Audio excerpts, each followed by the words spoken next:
নমস্কার বন্ধুরা, ঝর্ণা কিচেন সবাইকে স্বাগত। আশা করি সবাই ভালো আছেন। আজকে আরেকটি রেসিপি নিয়ে আসছি। আজকে তৈরি করব ডিম দিয়ে পেঁয়াজ আলুর রসা। আমরা এখানে ডিম নিয়েছি, মাঝখান দিয়ে ফালি করে নিয়েছি। আমরা এখানে আধা চা চামচ পরিমাণের মতো গরম মশলা নিয়েছি, আর এখানে বড় সাইজের 2টি পেঁয়াজ কুচি করে নিয়েছি। 1 চা চামচ পরিমাণের মতো ভাজা জিরে শিলপাটায় গুঁড়ো করে নিয়েছি, এবং বড় সাইজের একটি টমেটো কিউব করে নিয়েছি। আদা রসুন বাটা আধা চা চামচ পরিমাণের মতো, গোটা কয়েক জিরে, হলুদ গুঁড়ো, লঙ্কার গুঁড়ো, ধনিয়ার গুঁড়ো। খুব সামান্য উপকরণ দিয়ে মজাদার পেঁয়াজ কলি আলুর ডিমের রসা তৈরি করব। প্রথমে আমরা ডিমগুলো ভেজে নিব। আমরা কড়াইতে তেল দিয়েছি 1 চা চামচ পরিমাণের মতো। সামান্য হলুদ গুঁড়ো দিয়ে দিব এখানে, আর একটু লবণ। এখানে লঙ্কার গুঁড়ো দিব না। তেলটা ভালোভাবে গরম করে নেব। এখন ডিমগুলো এর মাঝে দিয়ে দিব। ডিমগুলো দিয়ে দিয়েছি, এখন উল্টিয়ে নেব।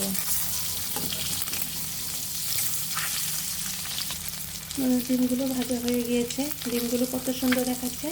আপনারা যদি ডিমের মাঝে 1 চিমটি পরিমাণের মতো হলুদ গুঁড়ো লবণ দিয়ে এভাবে ভেজে নেন, ডিমের কালারগুলো খুব সুন্দর আসে এবং খেতেও অনেক টেস্ট হয়। আমরা ওই তেলের মাঝে এখন আলুগুলো একটু ভেজে নিব।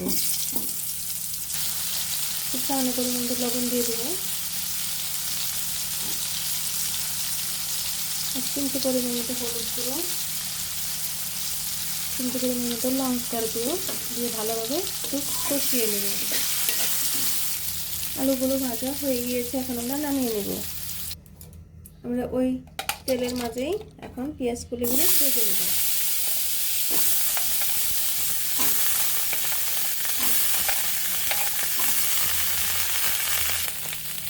পেঁয়াজ কলিগুলো ভাজা হয়ে গিয়েছে, এখন আমরা নামিয়ে নেব।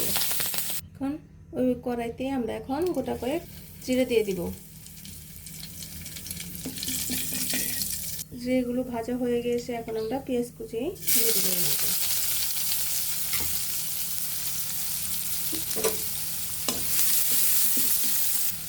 এখন আধা চা চামচ পরিমাণ আদা রসুন এর মাঝে দিয়ে দিব।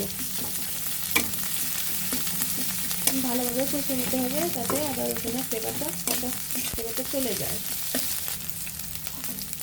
পেঁয়াজগুলো ভাজা হয়ে গিয়েছে, এখন আমরা টমেটো কুচিগুলো এর মধ্যে দিয়ে দিব।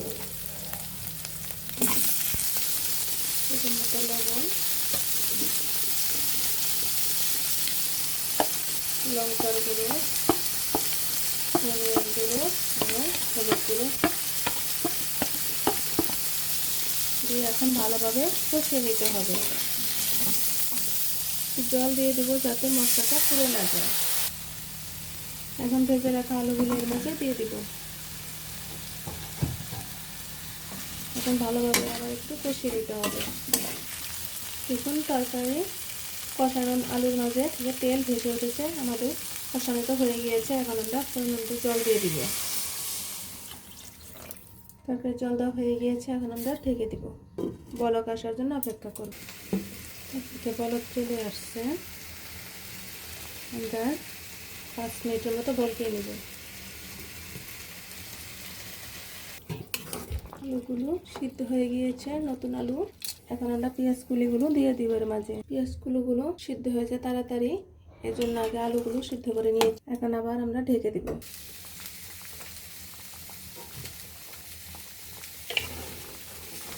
কত সুন্দর দেখাচ্ছে।